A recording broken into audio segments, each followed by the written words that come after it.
Muito boa noite, hoje é dia 23 de junho, eu sou Gabriel Santana Weiner e esse é o Andei Pensando, nosso ponto de partida para tentar entender um pouco melhor o que está acontecendo no Brasil e no mundo, sempre com contexto, com análise e com a minha opinião.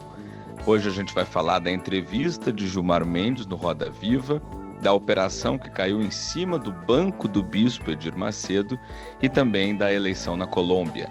E ainda tem o quadro Descompliqueza, onde eu tento traduzir algum conceito, um termo, alguma questão do nosso sistema político, jurídico ou econômico. Então, bora começar o Andei Pensando de hoje.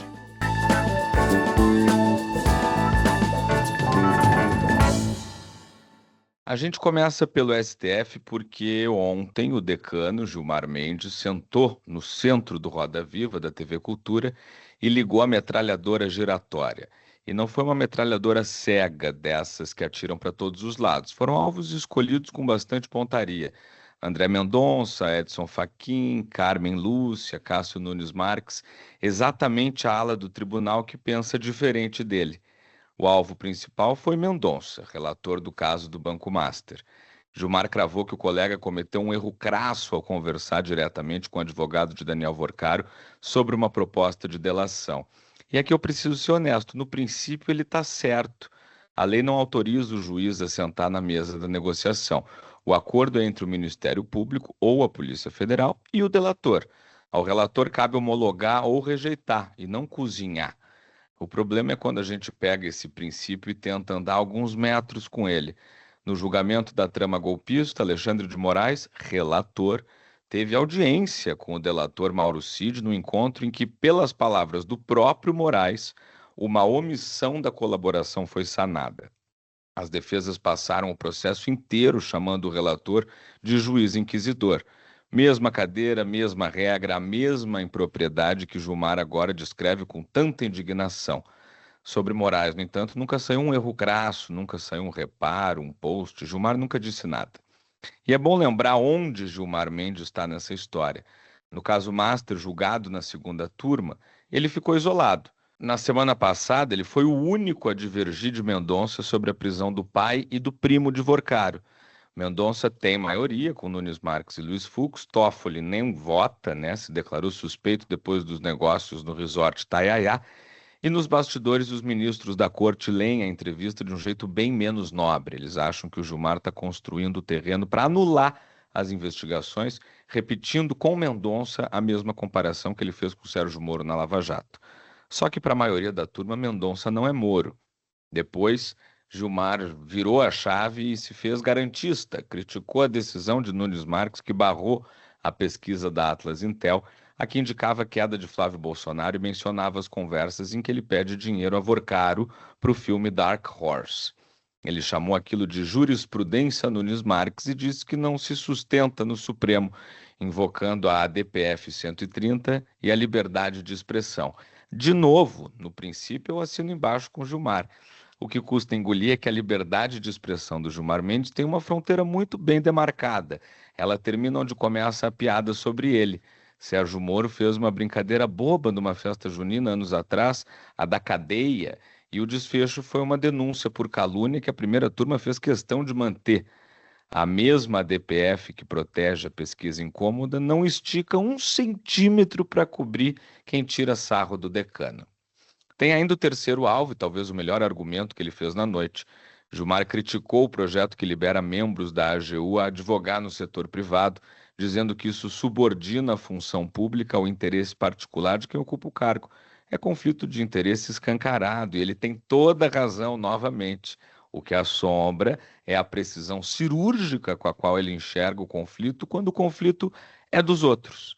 O escritório da mulher de um colega do Supremo recebeu 80 milhões de reais em 2 anos do mesmo master que detonou a crise que a corte agora julga. Sobre isso, nenhuma palavra técnica, nenhuma impropriedade, nenhuma régua moral.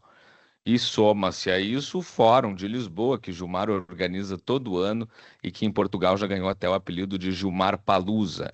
A cúpula inteira da República embarcando para o outro lado do Atlântico para discutir o direito brasileiro a 7.000 quilômetros de quem paga a conta. Questionado sobre os custos desse evento, o decano respondeu que ninguém ainda inventou um jeito de viajar de graça. Ele achou graça. O contribuinte não estava, claro, rindo junto. E não por acaso ele gastou boa parte da entrevista atacando justamente o código de ética que o presidente da corte, Edson Fachin, quer implementar no Supremo. Chamou a proposta de entusiasmo juvenil, reclamou que o Fachin ouviu mais juristas de fora do que colegas de dentro e disse que o momento foi infeliz. Acontece que o momento foi exatamente o das revelações sobre Dias Toffoli e Alexandre de Moraes e as suas relações com Vorcaro, ou seja, para o decano da corte, a hora de discutir ética é sempre outra, nunca aquela em que a ética aparece como problema concreto em cima da mesa. Gilmar passou uma noite inteira no Roda Viva ensinando com erudição um direito que ele claramente domina.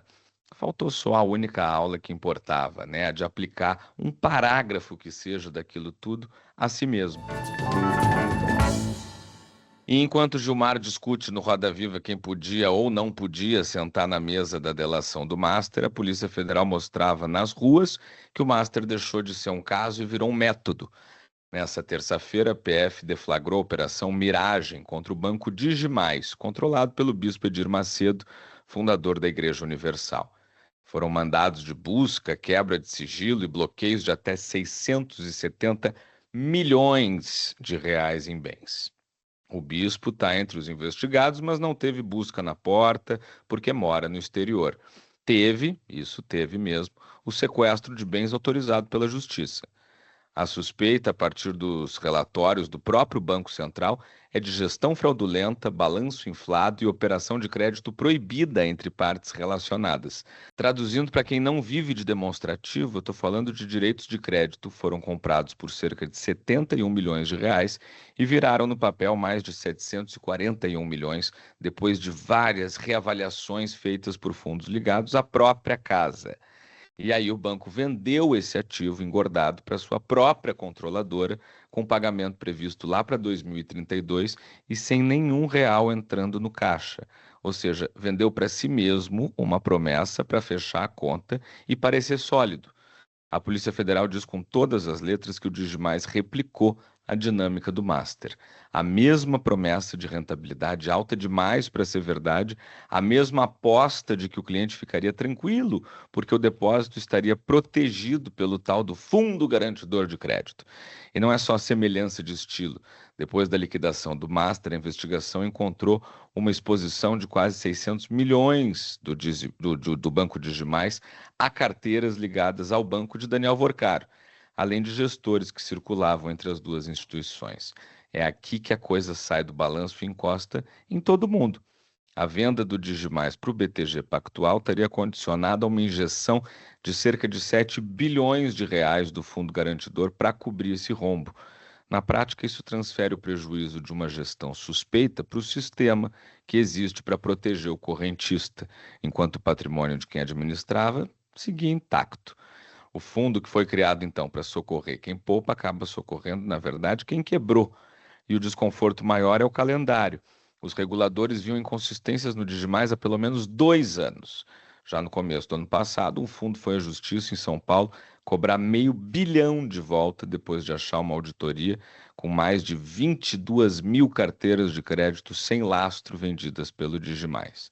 2 anos de sinal vermelho e a Polícia Federal chegando agora para bloquear o que ainda sobrou.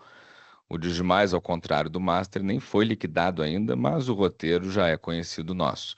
O balanço mostra solidez, o Banco Central aponta o buraco e o Estado aparece no fim, nunca no começo. O nome da operação nesse ponto é quase cruel de tão certeiro, né? Porque miragem é exatamente isso. A paisagem que parece firme até a gente chegar perto. O Digimais a polícia já alcançou, o que fica engasgado agora é o tanto de paisagem firme que a gente segue olhando de longe, confiante, e que depois vai se provar uma grande miragem. Bom, no assunto anterior a gente viu uma conta que chega sempre depois, quando o rombo já está cavado, e na Colômbia, nesse domingo, chegou outra conta. Não foi na forma de operação da polícia, foi na forma de voto. Abelardo de la Espriella, advogado de extrema-direita que nunca ocupou um cargo eletivo, fã declarado de Bukele, Milei e Trump, venceu o segundo turno por menos de 250 mil votos. Derrotou Ivan Cepeda, o candidato da esquerda apoiado por Gustavo Petro, atual presidente, num país rachado exatamente ao meio. Eu faço questão de começar deixando uma coisa clara, porque em tempos de torcida, o óbvio precisa ser repetido. Não tem muito a se comemorar nessa vitória, porque o Della Espriella prometeu, por exemplo, botar o exército na rua, falou em mega presídios e disse com todas as letras que ia defender a democracia pela razão ou pela força, seja lá o que isso quer dizer, né? No discurso da vitória, ele mandou Petro e Cepeda arrumarem as malas e avisou que o tigre morde forte. Quem ouve isso e sente alívio não estava exatamente prestando atenção. Um sujeito que promete defender a democracia pela força não é a cura de doença nenhuma, é a próxima doença, ainda que vestida de remédio. Mas a pergunta que importa não é por que a extrema-direita ganhou, é quem abriu a porta para ela, porque ela não cai de paraquedas sobre uma democracia saudável. Ela é a fatura que chega quando um governo promete o céu e entrega insegurança, instabilidade e escândalo. Gustavo Petro foi o primeiro presidente de esquerda da história da Colômbia, um ex-guerrilheiro que chegou ao poder carregando a esperança de provar que a esquerda sabia governar um país que nunca tinha confiado nela. Em 4 anos, provou exatamente o contrário. Em vez de segurança, a violência se espalhou e os grupos armados ocuparam o vácuo da tal paz total que ele prometeu. Em vez de estabilidade, troca de ministro atrás de troca de ministro, guerra aberta com o Congresso. Em vez de dar um exemplo moral, o próprio filho dele, Nicolás, admitindo à promotoria que entrou dinheiro ilegal do narcotráfico na campanha que elegeu o pai. E o retrato mais fiel desse governo é um que o próprio Petro pintou com as próprias mãos. Na reta final da campanha, irritado com uma coluna de jornal que apoiava o adversário, o presidente da República Colombiana respondeu na conta oficial com 2 palavras: Heil Hitler. Não apagou, não pediu desculpa, disse que era ironia contra o fascismo. Dias depois, num discurso na ONU, emendou que o mundo voltava à era dos nazistas. É uma obsessão que ele tem. A Liga Antidifamação, a Chancelaria de Israel e 24 parlamentares de 14 países latino-americanos condenaram a declaração. Um chefe de Estado pegou o slogan mais infame do século XX e transformou em arma de campanha. E quando o voto não veio do jeito que ele queria, Petro foi atrás de um culpado. Primeiro, o de costume, né? Não aceitou o resultado, falou em irregularidades, exigiu a recontagem de todas as mesas. O velho negacionismo eleitoral, aquele que a gente se acostumou a ver na direita quando perde e que a esquerda latino-americana agora reproduz com requinte, de Honduras ao Peru. Mas Petro não parou aí. Ele acusou Israel pela sua derrota. Disse que houve alteração nos endereços dos servidores da Justiça Eleitoral e que a única entidade no mundo capaz de fazer isso é o Estado de Israel. Sem auditoria, sem perícia, sem uma única prova em cima da mesa, justo contra o país que ele vem hostilizando há meses. É aqui que a história deixa de ser sobre a Colômbia e passa a ser sobre um método, né? O antissemitismo é uma ferramenta velha e particularmente útil para o líder encurralado. Ele permite deslocar a culpa e dar uma explicação simples para um fracasso complexo. A culpa nunca é minha, é sempre de um poder oculto que manipula tudo nas sombras. Antigamente, esse poder se chamava Judeu Internacional. Hoje se chama o Estado de Israel, e a gramática é exatamente a mesma. Petro conseguiu, numa frase só, contestar a vontade popular colombiana sem provas e ainda projetar a derrota num culpado abstrato e conspiratório, como todo antissemita gosta de fazer. No fim, é isso que a Colômbia ensina ao continente e ao Brasil em particular, que vai ter a própria eleição logo ali virando a esquina. A esquerda colombiana não foi derrotada pela direita nesse domingo, ela foi entregue por ela própria. Petro ganhou a chance histórica de mostrar que dava para governar de outro jeito e gastou em provocação, escândalo, slogan nazista na internet. Quem faz isso não perde só uma eleição, entrega o país de bandeja para o primeiro aventureiro que aparecer prometendo mão de ferro e ainda sai gritando que foi roubado, porque o autoritarismo quase nunca precisa de muito para vencer, né? Na maior parte das vezes, basta deixar ele esperando paciente do outro lado da decepção que a gente mesmo construiu.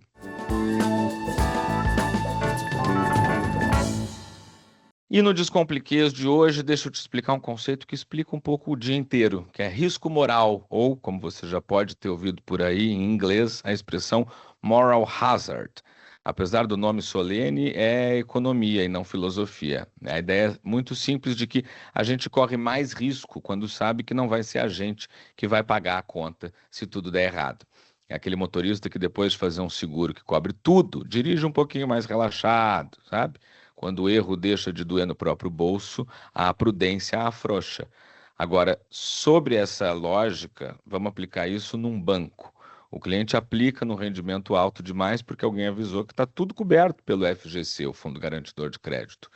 Se o depositante não tem medo, ele não fiscaliza. E se ninguém fiscaliza, o gestor descobre que pode apostar mais alto e inflar o balanço, porque o ganho é dele e a perda respinga no fundo, ou seja, no sistema financeiro inteiro. É basicamente privatizar o lucro e socializar o prejuízo. E é isso que a Polícia Federal descreve no Master e agora no Digimais. Não é que dois banqueiros foram espertos no mesmo mês, é que a estrutura premia esse tipo de comportamento. Enquanto a rede embaixo segurar a queda, sempre vai aparecer alguém disposto a pular mais alto. Foi assim, inclusive, em 2008, com os bancos grandes demais para quebrar, que quebraram e ainda foram socorridos com dinheiro público. E com essa a gente encerra o Andei Pensando de hoje. Eu sou Gabriel Santana Weiner e foi um prazer fechar esse dia com vocês. Além do Andei Pensando, eu também dou meus pitacos no timeline da Rádio Gaúcha e em outros espaços. Me segue lá no Instagram, @GabrielSWeiner, que na minha bio você descobre onde mais me encontrar. Boa noite para você e até amanhã.